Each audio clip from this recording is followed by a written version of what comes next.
Good afternoon. Welcome to this month's member webinar hosted by Wisconsin Cheesemakers Association. I'm Grace Atherton, WCMA's Communications Director, and I'm glad to have you all with us today as we dive into ways you can use artificial intelligence or AI tools to improve your sales and marketing efforts. First, I'm going to start us off with just a couple of housekeeping notes. Please make sure your mic is muted and your video is off to avoid interruptions during our webinar. You can also submit questions in the chat anytime during our session, and we'll do our best to address them all during our Q&A at the end. I also want to remind you that a recording of this webinar, along with a list of resources and contact information, will be shared with all those who registered, so watch for that in your email inbox soon. With that, let's take a quick look at our agenda. First, we'll set the stage by taking a look at the current landscape of AI marketing tools available to you as dairy processors and the opportunities and challenges they present. Then we'll turn to Emily Bielkowski of a WCMA member Westby Cooperative Creamery for a look at how she uses AI in their sales and marketing, and some suggestions for how you can get started if you're on the newer side to the technology. Next, we'll hear from Cody Regan-Moustakis of Emmy Roth about leveling up, how to integrate those AI tools into your day-to-day to make your marketing life easier. And finally, we'll close with a live Q&A with our presenters and get you on to the rest of your day. So let's dive in. First, what is AI? On some level, in some form or another, artificial intelligence has been part of the technology that powers our world for decades. This, in many ways, is not brand new. Let's look at a couple formal definitions first. Stanford professor John McCarthy, who coined the term artificial intelligence in the 1950s, defined it as the science and engineering of making intelligent machines. Today, Stanford's human-centered AI department goes one step further, emphasizing the role of learning, not just completing tasks, in programming those intelligent machines. And this is how Merriam-Webster defines it: the capability of a computer system or algorithm to imitate intelligent human behavior, or as a noun, a computer system, or set of algorithms that have this capability.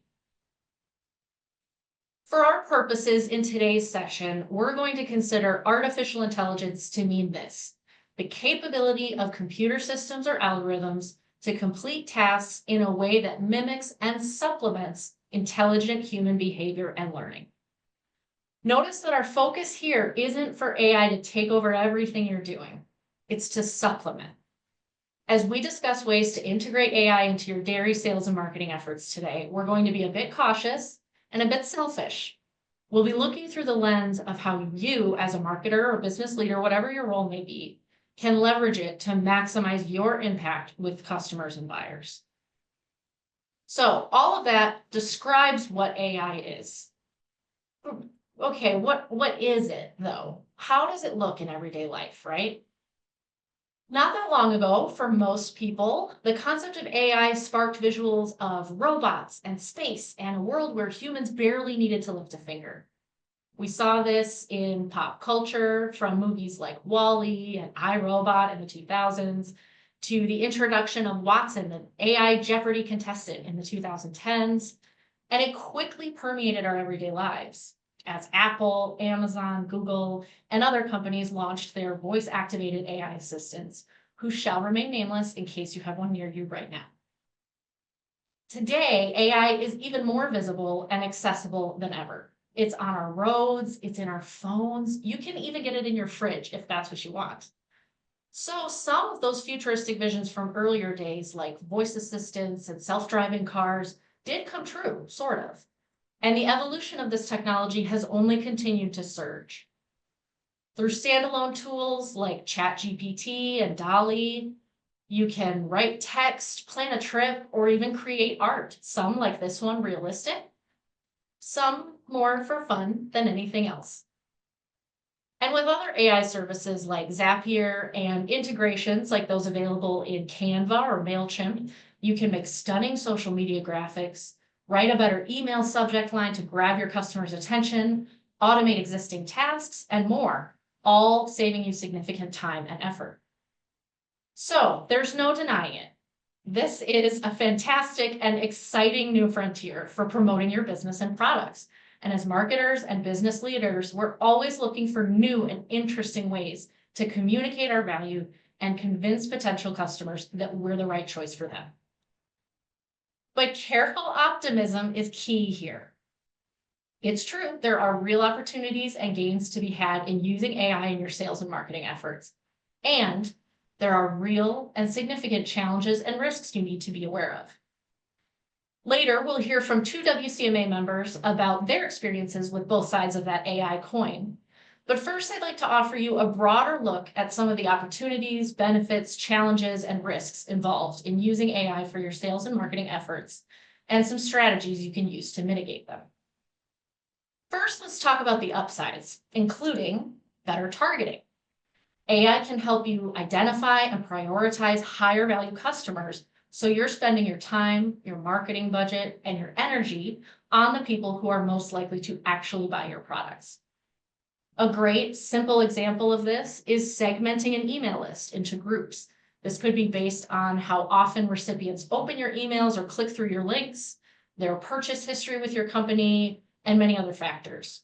Many email marketing software programs will do this for you already. All you have to do is choose your segments and they'll do the rest. Another benefit of using AI in your marketing is the ability to personalize messages and ideally create a more authentic connection with your potential customer or buyer. You can use AI to create messages with tailored, unique language to send to different customer segments, such as retail versus food service buyers and others. In this application, think of AI as your virtual coach. It's amping up your elevator pitch. To the parent buying cheese in the grocery store for their child, you might tout the nutritional content or attractive packaging of your product. But to the buyer for that grocery store chain, your talking points will change. Using AI can help you save time in that process and know that your language is relevant to the audience you're targeting. Some other examples of this you see here are marketing software that personalizes the individual's name in an email blast or creates product recommendations for buyers based on their past purchases. Another advantage of using AI is the potential to streamline your sales and marketing processes internally. AI can help you capture and nurture leads, converting passive potential customers into active, engaged ones. It can even manage some minor initial customer interactions. A great example of this, as you see here, is the widespread use of AI chatbots like this is Constance, the chatbot for Constant Contact, an email marketing service provider. On both B2B and consumer-facing sites, these bots can help answer simple visitor questions like how to sign up for your newsletter, how to place an order, contact your team, and more. Plus, they're available 24/7, a major advantage over humans who obviously are not available that frequently. AI can also help you with predicting future sales and planning marketing campaigns. Now, this doesn't have to mean changing your entire business or marketing plan based on what ChatGPT told you to do. But instead, maybe you drop a spreadsheet of your Facebook engagement for the last month of posts into ChatGPT and ask it to suggest 3 ideas for a week-long social media campaign focused on a product you just launched, based on the type of content that's gotten the most engagement before. Again, this isn't taking the place of your own strategic thinking. It's supplementing work you've already done and helping you speed up the process of planning ahead. So clearly, there are advantages to integrating AI into your sales and marketing efforts. There's no question about that. But as we've said, AI is not a perfect tool, and it does present a variety of risks and challenges that dairy processors have to keep in mind. First, and probably foremost for many businesses, is data privacy and security. Data collection across the internet has been largely unregulated and unrestrained. Even basic guardrails on the specifics of what data companies can obtain and how it can be used are still not widespread and comprehensive, let alone with the structure and backing of state or federal laws. For a dairy processor, this challenge could present itself as putting proprietary information about a developing product or embargoed news about a cooperative's board of directors into ChatGPT or another AI tool. and having little control about where the data goes from there. So what can you do? There are a few strategies that could be useful here. First, use placeholders when using an AI tool like ABC, XYZ. They can be very, very simple, so you don't input sensitive information. Second, you can try your prompt from a different angle. Maybe there's another part of the task you're working on that AI could help with that doesn't risk that sensitive business information. And third, have a policy about your business's AI usage in sales and marketing applications. Decide with your leadership, what information are we okay with putting into these platforms and what is for our eyes only. As with any new technology or platform, there's always a challenge and a bit of risk in being the first to apply it. The core of this challenge is that each of us is part of a large, diverse industry. No one marketer or dairy professional is ever acting completely in a vacuum. If we get in a jam or make a mistake or unintentionally create confusion, it has the potential to affect other businesses in our industry, all of whom have different goals and resources. What affects one of us could potentially affect all of us. Oops, excuse me. So it's important to consider, what is the impact on that broader industry landscape if my company or cooperative goes out on a limb using an AI tool in our sales and marketing? For example, what if a piece of AI created content I made in a hurry one day is taken out of context and creates confusion or misinformation for consumers? How can we experiment responsibly with this technology? The answers to those questions will be unique to each business, but there are some broad strategies I want to suggest that can help you get ahead of potential unintended negative consequences of whatever technology you're using. First, we'll say it again, have a policy for how your business will approach and use AI as it relates to sales and marketing functions. Making sure everyone is on the same page about what you're using the technology for, what can be shared, and what's off limits can help avoid headaches down the road. And follow these 3 S's: slow, small, and steady. It's not as exciting and it can be tempting to get ahead of the game and your competitors, but AI technology isn't going anywhere. Go slow, start small, and focus on a steady scale up rather than diving in head first. Again, this diligence at the beginning of your journey with AI can go a long way toward avoiding unpleasant situations in the future, both for your individual business and for the broader industry. So now we come to an element of AI usage that is more relevant than ever before: environmental impact. With sustainability efforts becoming a staple of doing business for dairy processors, we cannot ignore the heavy toll that AI technology takes on the planet. Most large-scale AI deployments are housed in data centers. These centers produce electronic waste that can contain hazardous substances like mercury and lead. They also use immense amounts of water and electricity.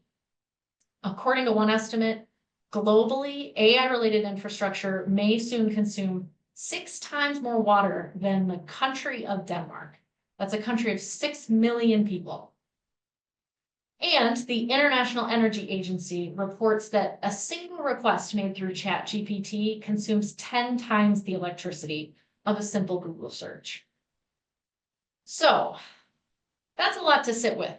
That's a lot of responsibility. But fortunately, the steps you as a user can take to help mitigate these impacts can be very, very simple. One is think before you type. What are you hoping to get as the end product of this AI-powered search that you're doing? Is this an instance where it might actually be more beneficial to exercise your creative muscles or to bounce something off a colleague? Just think twice before you dive into using an AI tool every single time. And then experiment before you put that tool into action. Maybe it means typing your prompt out in a Word doc a few times to edit yourself before you put it into ChatGPT, or writing your ideas down on paper first before you use the actual tool. All these can help make small impacts on that environmental toll that AI can take. The last challenge or risk point I want to note is one we're probably all familiar with. AI, like a human, makes mistakes. We've all seen those weird pictures of people with extra fingers, right? Or language that just doesn't quite sound right. It doesn't quite match how a person would say something. So, how to get around these errors? I know Emily and Cody will cover this as well, but the best way to avoid these is to always have a human check what the AI platform gives you. Think of it like a digital freelancer. You review their work before it goes out under your business's name, right? Same thing with ChatGPT or any other AI tool you're using. Keep in mind also that the more specific your prompts are, the better result you'll get. A broad generic prompt like write me an article about why dairy is good will get you a broad generic piece of content that doesn't reflect your unique business, the dairy processing industry, or your brand voice. So we've talked about all of this, and we know that AI has immense potential to revolutionize sales and marketing in dairy processing. With proper planning and awareness of all these challenges that we've discussed, you can unlock some pretty significant value for your business. To help us situate all this now in the real world, we're going to hear from two WCMA member businesses who are using AI tools in a variety of ways to support and enhance their marketing efforts right now. First up is Emily Bielkowski, Sales and Marketing Manager for Westby Cooperative Creamery. Emily has a BA in English Writing from Edgewood College in Madison and a master's certificate in digital marketing from Notre Dame's Mendoza College of Business. In March 2023, she attended a social media conference where the talk of the town was AI and whether marketing jobs will go the way of Blockbuster. In her sentient opinion, which I appreciate, our jobs are safe for now. And today she's going to share why and how she uses AI as her creative partner. Emily, take it away. Thanks so much, Grace. Excited to be here. I'm going to get right into it on my first slide and talk about how I use AI for a brainstorming, editing, and creative output tool. I'm going to give you some very specific use cases that I've used exact prompts or similar to exact prompts. And some of this may be really elementary for you, but some of it might spark your curiosity wherever you're at in your journey. Hopefully what I'm sharing with you will spark something. Grace went over this already a little bit about what is AI. In a simple form, it's the simulation of human intelligence by machines. And I like to say it humanizes Googling. It can reason, it can learn, and it can plan. And a good example of its planning function would be when you have your electronic newsletter that goes out, whatever software you're using, oftentimes it will give you the option to optimize the email send time, for example. I use MailChimp and it gives me that option. So what it's doing is it's reviewing when your audience normally opens that email and then making a suggestion to you. So that's a great, very specific example of how it learns and it plans for you. And I'm ready for the next slide. So I'm going to talk quite a bit about ChatGPT, which is just a AI-powered chatbot. There are others, such as Perplexity. The advantage of Perplexity is that it's going to cite its sources. It will actually tell you what articles it pulled from, and you can click on those articles if you need to. But in ChatGPT specifically, it's only a little over 2 years old. It launched in November of 2022. It's never too late to start using it or other AI tools, and you're not behind if you're just getting started. I think of it as my creative workmate. It's my search engine with a human tone, and in the AI world, they would call that natural language processing capabilities. But I just say that that's a humanized version of Googling. Next slide. Okay, so I'm going to talk about specific to social media and blogging right now. We'll go to the next slide. And I'm going to share with you some prompts that I have actually used. So again, this is chatgpt.com. You would just put that in your browser and it's going to pop up this white little bubble that says, what can I help you with? And you type in a message. So one time I had to give a presentation to agriculturally based small businesses. So this was a group of people who owned farm stores. So they have a farm, and on their farm, they have a little store where they're selling local honey, local meats, local dairy. And I was going to give a presentation about why social media is important and how to get started with it. So I, in my brain, have a ton of information, a ton of ideas.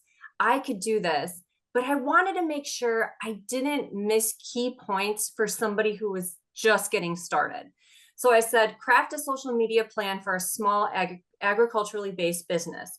It popped up a plan with, numerical steps, and I was able to cross-reference what I had in my brain with what ChatGPT gave me. And so I was like, oh yes, I don't want to forget to add that point, because for me, this many years into it, it's second nature, but I was presenting to people who this was new to. Another real simple prompt I gave ChatGPT was generate blog ideas for April, dairy specific. We all have a lot of work on our plate. I'm the sales and marketing manager, so sometimes my creative energy is just not there. And this was really helpful. It gave me 12 ideas, and quite truthfully, several of them were really, really good.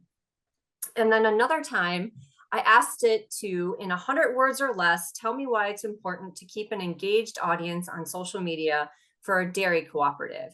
And the reason I asked this question is every month I have the chance to talk to my board of directors and present them our engagement statistics from social media. And I'm always trying to impart on them why this data is important. And so I just wanted to see if ChatGPT would give me a new way to share that idea. So I'm going to go ahead and move on to the next topic. Next slide. This is probably my favorite part, using these tools for professional writing and creative output. So one more slide. This is also from ChatGPT. I asked it to compose a business letter announcing a price increase using a sensitive tone. Now, here's the thing. I've written 100 of these letters, but again, crunched for time, business travel, I just needed to get started. I was looking at a blank piece of paper. ChatGPT prompted an example letter, and it gave me what I needed to get going. And I wrote the letter myself. I just needed that little kickstart. A fun one I also used, a fun prompt, was create whimsical sayings for trade show banners. We were going to a trade show. I needed some new banners. We were specifically targeting our bulk products. So I asked it for some whimsical sayings, and I think we landed on bulk up, dairy lovers. And it was just really helpful when I was trying to create something fun.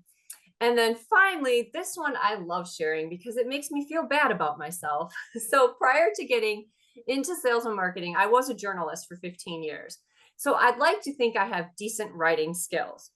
Well, sometimes we reuse our content. We're rewriting old stories. And one story we have at our cooperative is that we partner with the United Way every year.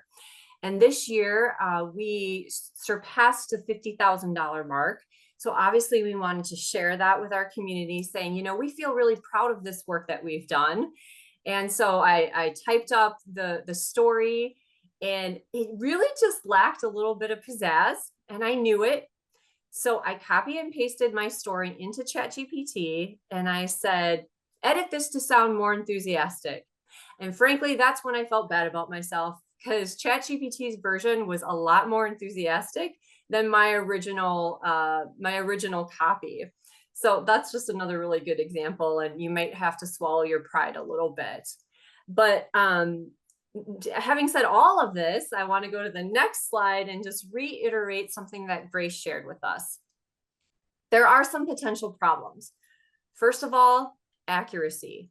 AI has been documented to make things up, as in totally false information. You have to read and edit everything that you get out of it. And frankly, very rarely do I ever copy and paste from ChatGPT into a document that I'm working on.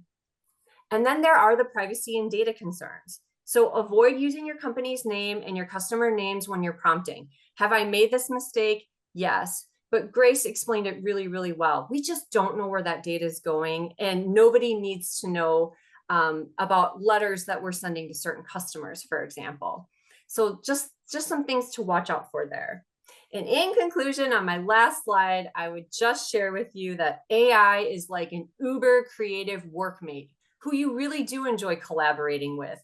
Maybe it's that workmate who has like the cool glasses and the edgy outfits, and you kind of admire their style, but you wouldn't give that person the keys to your house.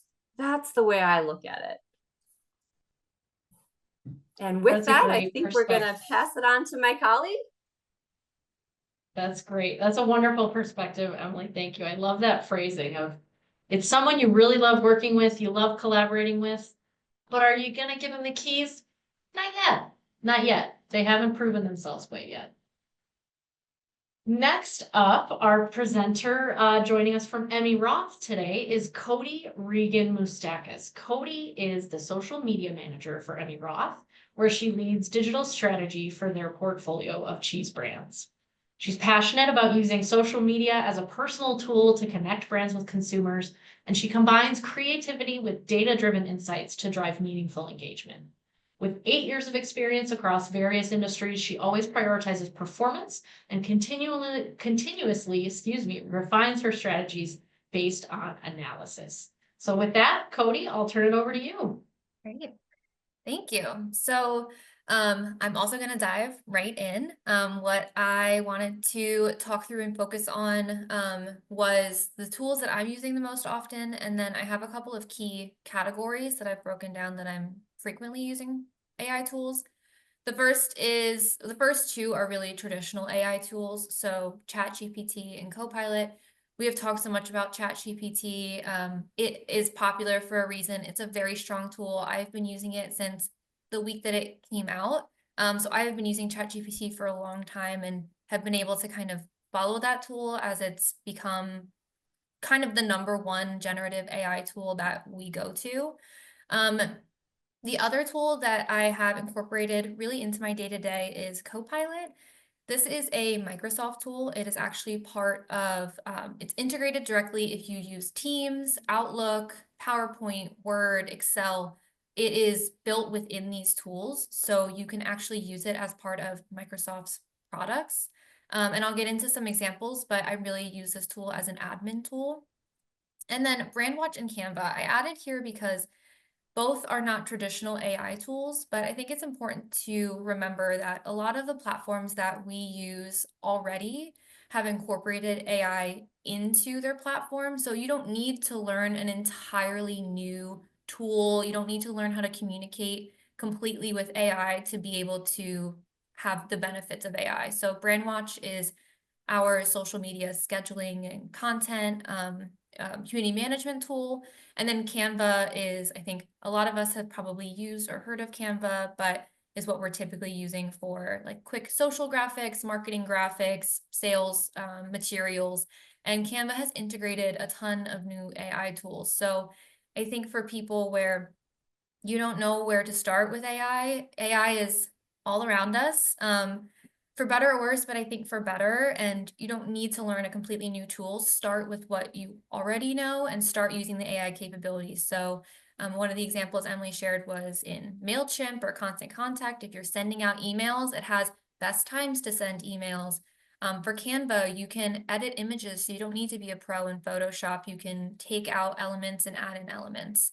Some of the key areas that I'm using AI and what I think is a helpful place to start is maybe pick one of these areas and start practicing. So I think the most common one would be content creation, social copy, email copy, ad development, press releases, any PR materials. Anytime that I'm writing essentially anything, I'm normally using an AI tool as well. This is where prompting is really important, and I can talk a little bit about prompting too in a little bit, but typically what I'm doing is I have a very robust prompt that has every single thing that I need, including the tone of voice, exactly the output that I'm looking for. And then I'm asking for 5 to 10 examples so that I'm not wasting time going back and forth. But if I'm looking for social copy, I'll say, can you give me 5 different versions? That way I can kind of pick and choose what I want. I'm not relying on one singular output. And I can kind of go from there. Another area is admin. So I was talking about Copilot. Copilot is built directly into Teams for me. This tool started as a need for better note-taking. I had looked at, there's a lot of note-taking apps. A very popular one is Otter. Our company as a company is testing Copilot, so it was a very natural inclusion. So I'm on a pilot program for Copilot, but actually what it does is on every Teams meeting that I have, I can turn on recording. It records my emails. I have a transcription, but most importantly, I have immediate notes with action items and assigned people. This has been incredibly helpful because there's no one person that's designated to try to write really quickly.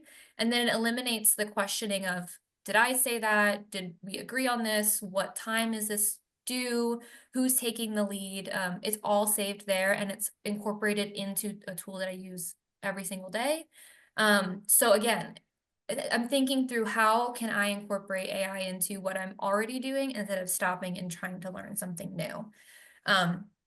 At a Copilot and ChatGPT can help with day-to-day tasks. Copilot is part of, like I said, my team, so I can start my day and type in and say, what, catch me up on the emails that I missed yesterday, what should I start working on today, and can just help me prioritize my day, my week, and understand what deadlines that I have. Research and summaries, a really great example of what I used ChatGPT for recently was there were FTC, an important part of my job is knowing FTC regulations for influencers, knowing how influencers need to make sure that they're tagging our brands properly so we're not getting ourselves in any hot water.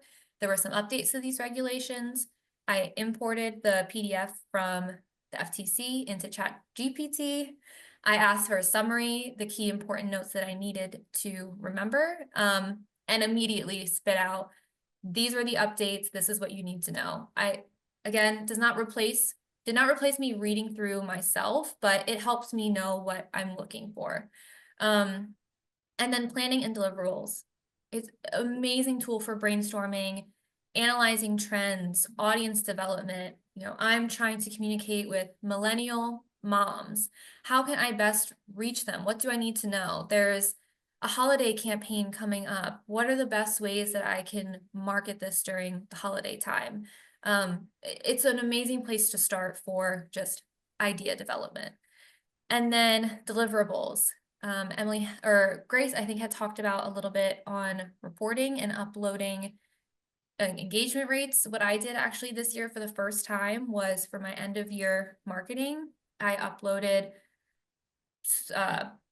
the charts of numbers and numbers for the entire year of our engagements, our followers, our everything, taking out brand names and asked, what do you see in this data? What could we learn year over year? What am I missing? What do I need to consider to continue to implement? And immediately I have results. And I'll say, I don't think that anything that was output was something I couldn't have come to in a conclusion eventually on my own, but it is something that can immediately help me get there and speed up the reporting that I have to do. And it can help you catch things that you potentially didn't see, or you're fixating on a certain number, but there is this other win somewhere else that you completely skipped over. So it's just an assistance tool to help. Presentations, ChatGPT and Copilot helped me with this presentation. They've helped with just refining and making sure that I'm focusing on the right things, can help with copy. It can help me as I'm if I'm trying to communicate with a coworker and I know that they have a specific problem. What's the best way that I can communicate this message to them in this kind of tone of voice? It's a helpful tool in your day-to-day. So I'm truly using AI every single day, if not sometimes every hour of the day. And I like to think of it as just a helping tool. Where do I need support in my day-to-day? And then some tips that I have for success on the next slide. So the first is, I was talking about, choose 1 to 2 AI tools that you think will work best for you. If that is starting with a program that you already use that you've noticed has new AI capabilities, start there. If you want to start with ChatGPT, that's great. I think it's a phenomenal tool. Obviously, I'm using it all the time, but there may be other tools that are better suited for you or for what you're looking for. ChatGPT, and this kind of gets into the second tip, is you really need to know how to prompt if you're using a tool like that. It's a completely open prompt space. There's no tips for how to fill it in, so you need to know what you're asking for. There are other tools. Jasper is a tool that we use on our team. It's specifically built for marketing, and it basically is a prompt of boxes. So you will say, I'm writing a press release, and it will come up and give you what you need to fill in so that you can give this tool everything that it needs. That might be a better place to start if you're not sure how to prompt. So just pick what works well for you and you can become an expert in. With prompting and feedback are the most important skills you can have in any generative AI. You need to know what you're asking for. You need to be specific, just like if you were assigning it to a person. If you're very broad with your assignment, you're going to get broad work. If you're very specific with exactly what you're looking for, you're going to get closer to what you need. And with that too, feedback. So if you're talking to ChatGPT and you get an email outline back that's not good, say, this is not good. This is not what I'm looking for. This is, not the right tone of voice because of this reason. Give feedback into, just again, like you would with a coworker. If you're not getting what you want, work together and try to train them to figure out what it is that you need. Because it is a training tool. So the more you input, the more accurate you will receive. The third is practice with non-work scenarios. So if you are a little bit nervous about how to use ChatGPT correctly, try with prompts to things you know the answer to. If you are planning a vacation, ask for help developing itinerary. If you just moved to a new area or you live in an area and you love going out to eat in restaurants, ask for the top 10 restaurants you should go to with the price breakdown, their hours, their website, and a little fun fact about them. Again, like thinking through what's necessary to ask, but it can be a great place to start where you know what the right answer is, so you can gut check. Grace and Emily have both talked about this, but think of generative AI as your intern. You probably wouldn't accept the work of an intern without looking at it, at least. So make sure you're reviewing everything. Always review everything, gut check. I don't think we've all kind of said and agreed, you don't copy and paste and kind of go from there. It's becoming increasingly obvious when someone does that. There are certain phrases that you'll notice that these tools will use again and again. So always review. And the last is, don't be afraid of AI. It has been part of our lives for a very long time. It can be very nerve-wracking to think of what it could potentially mean for your career or your role, but I think the best strategy is, would you rather eventually be in a place where it was refused and you wouldn't learn anything about it? Or do you want to be one of the first people to learn about AI and how it can work and bring suggestions to your team and to your company and stay on top of it, even with just research? It can be really helpful, and I don't think AI is replacing us anytime soon.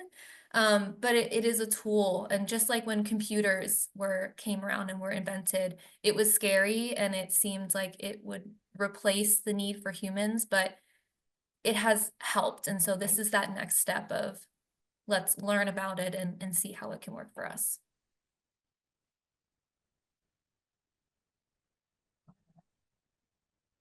Cody, those are some really great examples, and it's I think it's helpful to see those buckets that you can sort the work into that you can use AI to help with. And I want to reiterate what you said at the end there. Don't be afraid of AI. This can seem like a scary tool. I think you're right. It can feel a little thinking, oh my gosh, it knows what I'm saying. It knows what I want. It knows what I'm going to do next. But this really is an opportunity, I think, to just be more open to learning about it, right? Approaching it with a mindset of curiosity and growth rather than, no, that's new, we don't want that, or no, that's dangerous, or no, I read a headline somewhere that said it's going to steal all my information. Let's learn about it, right? And then and see what it can do to help us. I also think many of us are maybe a little nervous at first to disclose that we might be using AI to help with some of the writing and brainstorming that we're doing, because it does bring forth that old thought of, oh, this is going to replace me. This is going to replace us.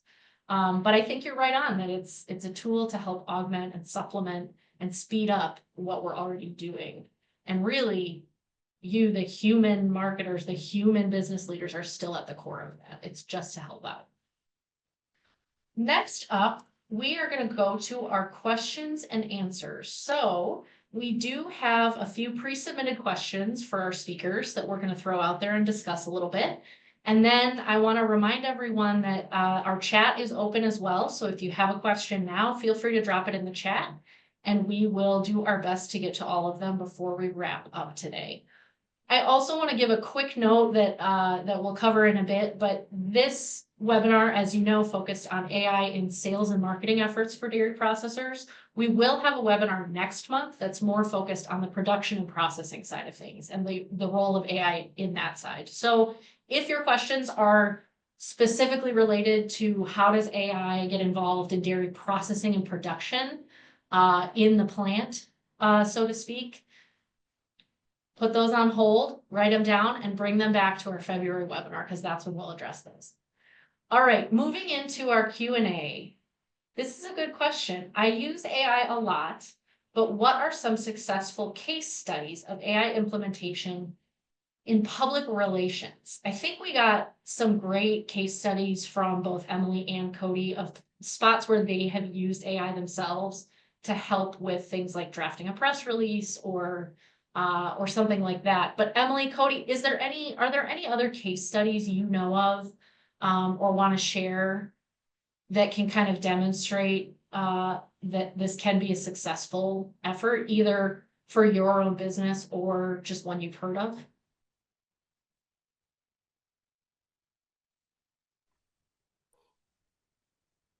I can answer. I don't know, Emily, if you have an answer too.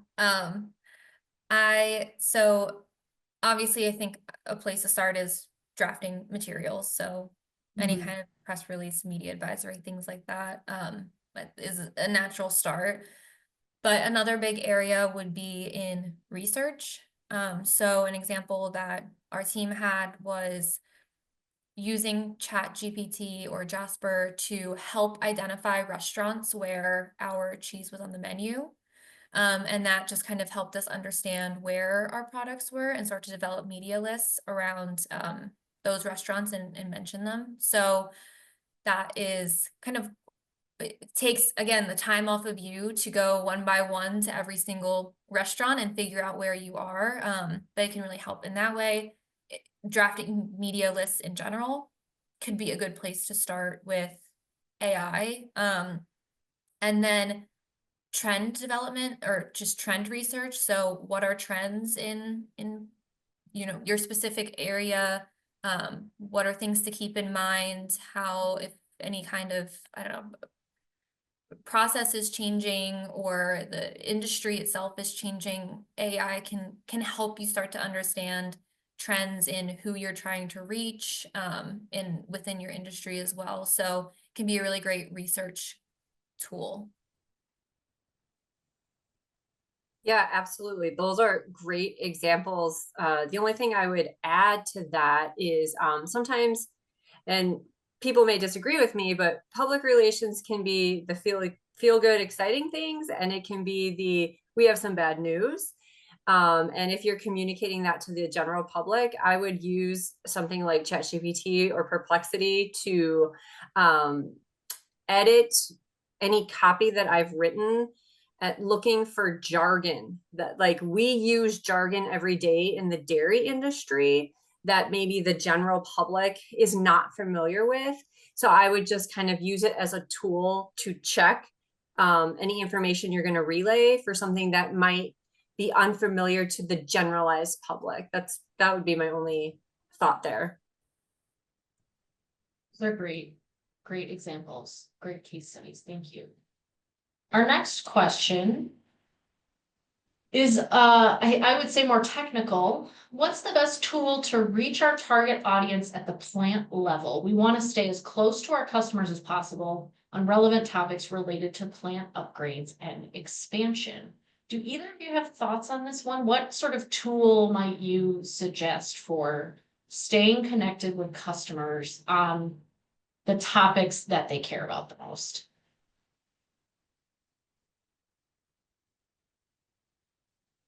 I'll say I'm not necessarily typically talking at the plant level, but I think, again, going back to using any kind of generative AI tool to help just with writing and communication, and not just writing in terms of, can you write this for me, but writing in terms of, how is the best way to phrase this?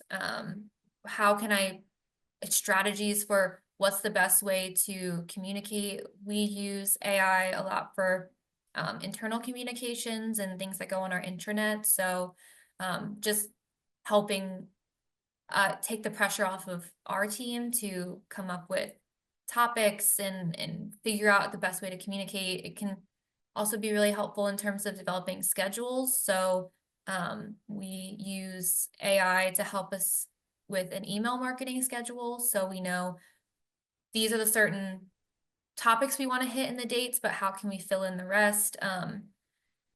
I think anytime that you're just, I don't know, looking for help to figure out how to communicate something, the best way to communicate it, or even just coming up with like a schedule can be a good place to start. Those are good tips. Emily, do you have anything on this? This question makes me think about audience segmentation. So it seems like perhaps, they have a larger audience, but they're trying to target customers who would be interested specific to plant upgrades and expansion. So I would just say use the segmentation features in whichever like e-news subscription. Like in my case, I use MailChimp, and it allows me to segment my audience. And for example, if a whole group of subscribers came in via a trade show that had, like plant things, mechanical things, equipment, then I might have the email only go to that portion of the audience as opposed to your entire audience. So segmentation is what I'm thinking of when I see this question. Thanks, Emily. I thought of segmentation as well, and this also makes me think of some built-in tools that I've encountered in Constant Contact, which is our email marketing software, similar to MailChimp, where you can use their built-in AI tools to suggest good subject lines or eye-catching copy or things like that. So that might be another way to make sure that you're really grabbing the right people. If you segment that audience to make sure that you're reaching just those that are interested in, for example, plant upgrades and expansion topics, and then also using those built-in tools. Sometimes they just look like pop-ups that say, want some help writing your subject line or something like that. Use those, lean on those to come up with a subject line that's as specific and targeted and relevant as possible to that particular audience. Okay. All right. This one is a little bit more on the processing side, but how's the cheese and dairy industry implementing AI in processing and packaging stages of production? Is it simply data collection, automation? Would love to know where AI is being used the most and to the best effect.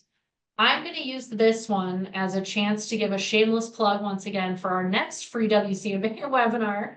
On February 13th, we're going to take this topic of AI and take it into the plant, onto the processing and production side of things. So to the member who asked this question, again, please write it down, save it, and we'll save it as well, and we'll come back to it in February. That's a great question for that session. One or two more in the chat that I'd like to share here. If AI grows to be used more and more as the basis for copywriting, creative development, and campaign management, what are the real capabilities needed for a marketing manager? This is a great future-looking question. Either of you want to chime in on this? Yeah, I mean, actually, when I went to there was like a social media trade show event, and AI was the talk of the town, and it feels like this question is centered around like, well, how do I stay relevant in this space? Whether you're just starting out as a marketer or you've been a marketer for 30 years. Much like my colleague Cody said, don't be afraid, go to the conferences, sign up for, there's a ton of like newsletters you can get online. Sign up for those. I think I'm signed up for like 3 of them, and I don't read every single email that comes. But if the headline, again, if that subject line catches my attention and it's a topic that I feel is relevant to what I'm trying to do in AI, I'm going to open that email and look at that. So I would just encourage everybody to go to the trade shows, sign up for emails. And if you find out that it's not useful, then unsubscribe. But don't be afraid and jump in. Yeah, I would agree with that. And then I think too, I feel like part of a marketer's role is understanding where AI fits into your strategy. So I feel like it's really important to at least understand what tools are out there, what they're capable of. I will say again, I've been using ChatGPT since the week that it came out. At the time, I was actually working with a client that was a generative AI platform as they were developing. And I actually feel like even these tools that are being developed, they are being developed to help. They're being developed as part of the strategy, not to replace a marketer. So I feel like the more that you can understand about these tools, the more that you can understand how to know when someone has used an AI tool is a huge skill, because you need to know when to spot if someone's just handed you something from ChatGPT that could look really embarrassing if it's posted and everyone else can call it out. I think it's another skill that is a necessary part of the tool belt, whether or not you're actively using these tools. But it is part of the day-to-day. So I think understanding and recognizing what these tools are can only help you moving forward, because they are here and people are using them. So even if you are not, I think we owe it to our trade in marketing in general to understand what it looks like, so that you can at least spot it. Those are great points. I think what I'm hearing and what I agree with is that the answer is, if we're using AI for things like copywriting, for the execution level tasks in marketing, the role left for a marketing manager is that frees you up in a sense to be operating at a little bit of a higher level, right? If you're not spending so much time checking something for typos, or researching where do I find my company's cheeses in restaurants in this state. If you're not spending time on those things and you're letting AI take those first steps that you can then check, that frees you up to do other things. That frees you up to do more creative thinking, maybe more strategizing, maybe it frees you up to get out in the plant if that's relevant for your business, and meet the people whose product you're promoting. I think it acts as a tool. So then the role of the marketing manager and the capabilities you would need then become more about being able to vet, Cody, like you said, being able to spot when AI is being used and make sure that it still, at the end of the day, is a human product that has that human influence. I also see a question in the chat that I think was during Cody's presentation. Danny asked, when you're talking about utilizing AI to find current trends in regards to making business decisions, which tool would you use for something like that? And how do you go about prompting it to find the information you're looking for? Yeah, there are a ton of research AI tools. And so if research and trend mapping is incredibly important to you, I would say look for a tool that specializes in research and trends. But an easy place to start is ChatGPT and say, what are emerging trends in the dairy industry that could impact my business? And just ask that question. I think another thing that I forgot to say, but is important too, is you can ask ChatGPT, how can you help me with this? Or what do you need? I'll say sometimes, what do you need to know from me so that you can help me answer this question, and work together to figure out an answer. So you don't, well, it's helpful to know how to prompt, but you can also ask for help from AI and say, I really want to know about trends in blank. What do I need to tell you so that you can answer these questions, is also a good place to start. That's a great point. I hope that answers that question, Danny. If not, let us know, we'll follow up. I'm not seeing any other questions in the chat at the moment. I want to reiterate to all of those on the call today that you can always email me with these questions. We'll also send out our presenters' contact information after this webinar. You can get in contact with them if you have more questions or would like to talk some things out. And with that, I think we will wrap up our session for today. I want to give a huge, huge thanks to both of our presenters, Emily and Cody. You have been incredibly helpful today. Wonderful resources in the dairy processing industry on this topic. So thank you so much. I also want to put in one final plug here for WCMA's next free member webinar. You can sign up for this right now on our website, and we will cover AI in the dairy processing and production side of things. We're going to have some great industry supplier businesses that will be our featured speakers that can talk more in an educational sense about what role AI plays in this space and how their companies are involved. And we look forward to seeing you there. Feel free to go online on our website and register. And with that, I'll say have a great afternoon, and we'll see you next time.